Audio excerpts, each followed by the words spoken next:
Real quick, I know in terms of internet time, I'm about 3 months late, it feels like, covering this here, but there was good reason for that. In short, and without going into detail, I just had to take care of a few things that I already had scheduled in my offline life. And you all know how that goes. The online stuff is really fun, really awesome, and there's great things on the internet, but when something important offline is happening, that usually needs to take priority, even when there's something huge happening in the world of Xbox 360 modding. And in terms of that, well, without wasting any further time, I'm actually just going to show you real quick how cool this is here. And when I show you all this, don't blink. Like, I'm not joking when I say that. If you blink, you might miss it here.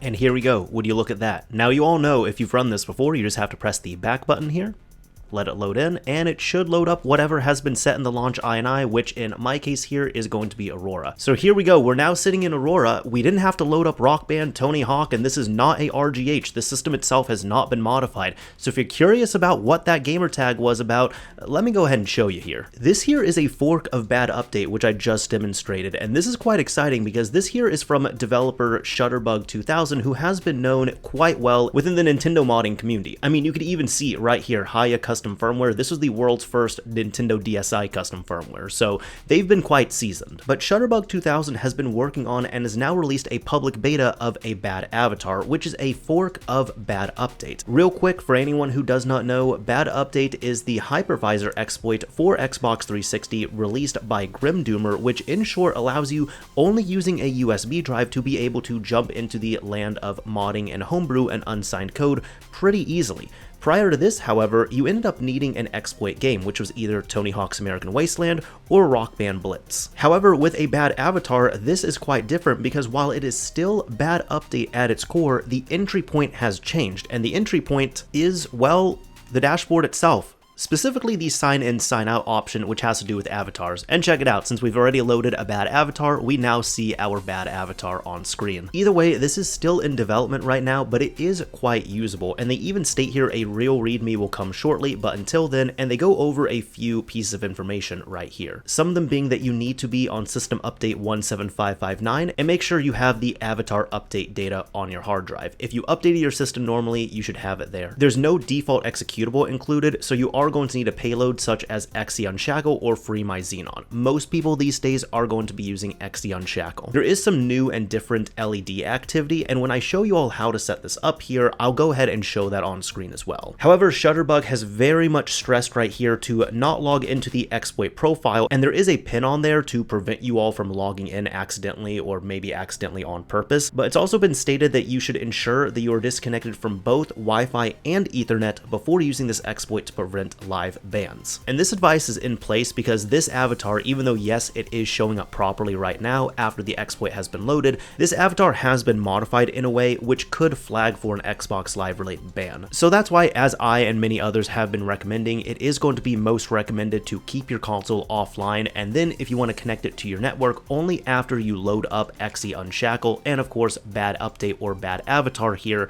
that's when you can go in and you can actually connect your system to the internet. But you can see right here, just like normal, I did not have to do anything with Rock Band. This is all just off a USB drive. Well, the games here at least are installed on my internal drive, but the point being here is that this entry point is awesome because you no longer need to do anything with a game. Really, as long as you have a USB drive and you have your console updated to 17559, you're in a great spot. Now, I know there's been a lot of people who've been watching the channel here who have gotten their systems modified with ABadAvatar up and running, and they have their setup exactly how they like it.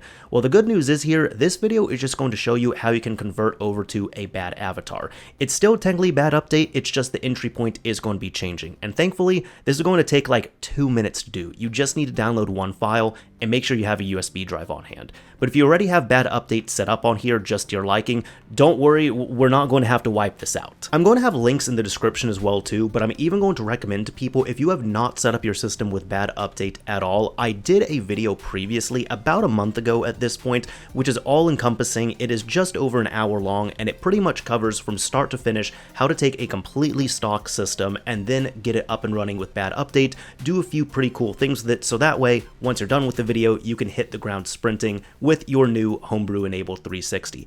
The good news is, if you followed a video like this, it's still pretty easy to set this up here. And Bad Update alone is still completely viable. If you want to stick to using Rock Band Blitz, more power to you. However, if you followed a video such as this, or you're already set up, again, this conversion process is going to take like 2 minutes. Now, to actually set this up, you're going to need to go to the ABadAvatar, or I'm just going to say BadAvatar going forward here. You'll need to go to the BadAvatar GitHub repository. And once you're here, I would recommend giving the README a good once over. And I'm sure this is going to change.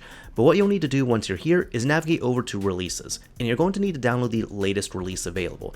At the moment, this is available in a public beta, so we're just still waiting on more development to happen. However, in order to download this, you just need to come over to the assets section and download the latest BadAvatar zip file. Save it somewhere you can easily find it. When you have your zip file downloaded, just right click and extract it out into its own folder. And here we go. Once you have this open, there's just going to be these two folders right here, and this is really just copying and pasting these to your USB drive, but we'll go slightly more granular for this. Go ahead, plug in your USB drive with Bad Update if you haven't already done so, and what we're going to do is go into the Bad Update payload folder, and there's going to be a few files we need to clean up. Any of these that say Bad Update exploit right here, you're just going to want to delete these here. As well as update data and XKE update, you're going to want to delete these two as well. Now, if you have your other files here, like console info, original MAC address, and the first bootloader file, that is completely fine. You're also going to need your own default executable file. This is going to require you to have something such as FreeMyXenon or Xeon Shackle already in place, like I said earlier, but if you've seen my video on how to mod ANI360 with USB drive, it's going to cover everything in regard to setting that up, including Xeon Shackle. So once the original files have been cleared up, you just need to go to your extracted folder, go into the Bad Update payload folder, highlight all of these, right click, copy, and then again within your USB drive, go to the Bad Update payload folder, right click, and paste. There you go, you've replaced half of it now. The second thing is the content directory. Within the BadAvatar folder you've extracted, go into the content directory and you're going to see this profile which starts with E000. Just go ahead, right click, and copy this out. Now within your USB drive, look for the content directory. If you don't have one here, if you're using Windows, click on View, Show, File Name Extensions, as well as Hidden Items. That's going to be the important one. But go into your content directory, right click, and paste. So your profile is now in place. As an added bonus to get about 300 megabytes of storage back, go into the zeros directory, and you're going to want to look for this folder specifically. It's going to be 5841122D. This is Rock Band Blitz. You can go ahead and delete this because we're no longer going to need that. So with all that done, congratulations, you've now converted your USB drive setup from Bad Update to BadAvatar. With all that completed, we can come back out here, right click, eject your USB drive, and take it over to the system. There's going to be two things you need to look out for. One of them is, like I said, it would be recommended to keep your system offline. So that way, if you go over to settings, you go over to your network settings. If you're using a wireless network, it is going to be annoying, but it would be recommended to disconnect from your network. And then after we run BadAvatar, once you're in Aurora and such, you can come back out here and you can set up your network again.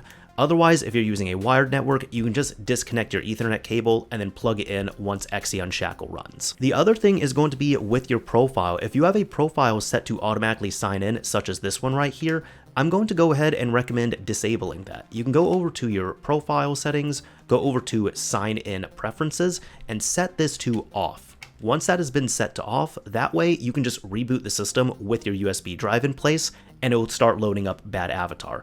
I'll actually show you that real quick. Plug in your USB drive if you haven't. Now go ahead, turn off your system and turn it back on. So now once the system restarts, check this out. This is where the magic is going to happen. Now as long as we do not have auto sign in enabled on any profile, it's going to bring us to the sign in page right here, and it's going to immediately start exploiting here. You could see the notification down at the bottom. That means that BadAvatar is working. Now there's a few things to keep in mind here. You don't even need a controller set up. You just need that USB drive on boot. But if you want to check to see if it's running, there's a couple ways to do so. You can move around your controller like this as long as you are not pressing the B button. If you exit out of this page, it's going to quit trying to run BadAvatar. but if you stay here, you can move this around to make sure your system has not frozen. Secondly, you're going to notice the LEDs on the front of your console are going to be doing a few things, and they're going to keep moving around and changing a bit. That just means that this is working. So if you keep seeing that LED activity happening, that's all good. And keep in mind the basic rules of bad update still apply. Oh, and there we go. It looks like we're about to get in. So there we go, we have the animation.